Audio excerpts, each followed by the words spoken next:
அனைவருக்கும் வணக்கம்.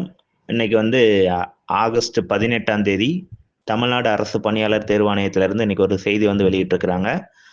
ஸோ இது சம்பந்தமான குரூப் 2 2A கடந்த முறை நடைபெற்ற குரூப் 2 2A சம்பந்தமா, அதாவது ஒருங்கிணைந்த குடிமைப் பணிகள் 2 தொகுதி 2 மற்றும் 2A பணிகள் அறிவிக்கை எண் 8/2024 நாள் 20/6/2024 மற்றும் அதன் பிற சேர்க்கைகள்னு சொல்லிட்டு அந்த இதை வெளியிட்டிருக்கிறாங்க.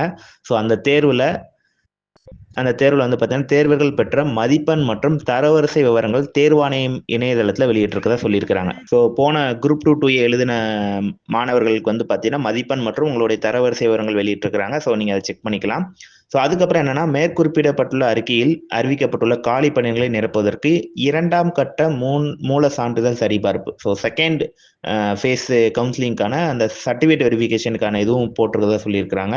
ஸோ 29/8/2025 நாளன்று வரக்கூடிய 29ஆம் தேதி தமிழ்நாடு அரசு பணியாளர் தேர்வாணையத்தில் வந்து பார்த்தீங்கன்னா நடக்க இருக்கிறதா வந்து சொல்லியிருக்கிறாங்க. ஸோ இந்த சர்டிஃபிகேட் வெரிஃபிகேஷனில் வந்து அழைக்கப்பட்ட தேர்வர்களோட பட்டியல் தேர்வாணைய இணையதளத்தில் வந்து வெளியிட்டிருக்கிறாங்க. ஸோ அந்த லிஸ்ட்டு செக் பண்ணுங்கள். அதில் உங்களுடைய நம்பர் இருக்கும் பட்சத்தில் உங்களுக்கு மெமோ டவுன்லோட் பண்ணிட்டு நீங்கள் அந்த என்ன டேட்டோ அந்த டேட்டில் போய் நீங்கள் அட்டன் பண்ணுற மாதிரி இருக்கும். ஸோ இந்த சர்டிஃபிகேட் வெரிஃபிகேஷன் மற்றும் இந்த 2ஆம் கட்ட கலந்தாய்வுக்கான அழைக்கப்பட்ட தேர்வர்களுக்கு அதற்கான விவரங்கள் குறும் செய்தி, அதாவது SMS மற்றும் மின்னஞ்சல் மூலம் மட்டுமே தெரிவிக்கப்படும். ஸோ டைரக்டாக உங்களுக்கு அஞ்சல் மூலமாக அனுப்பப்பட மாட்டாது அப்படிங்கிற மாதிரி கொடுத்துருக்குறாங்க.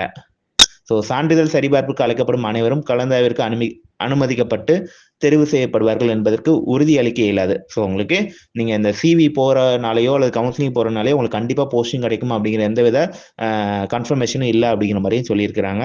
ஸோ அதனால் அந்த குறிப்பிட்ட டேட்டில் மட்டும்தான் உங்களுக்கு வந்து கலந்து கொள்ள வந்து இது கொடுத்துருக்குறாங்க. அது தவறும் பட்சத்தில் மறுவாய்ப்பு அளிக்கப்பட மாட்டாதும் அப்படிங்கிற மாதிரி செயலர் தரப்புலேருந்து இந்த செய்தி குறிப்பு வந்து வெளியிட்டிருக்கிறாங்க. ஸோ நீங்கள் வந்து உங்களுடைய மதிப்பெண் மற்றும் தரவரிசையை செக் பண்ணுங்கள். அதுக்கப்புறம் உங்களுக்கு செகண்ட் ஃபேஸ் இருக்கும் பட்சத்தில் அதுக்கான ஏற்பாடுகளை வந்து செய்யுங்க. தேங்க்யூ.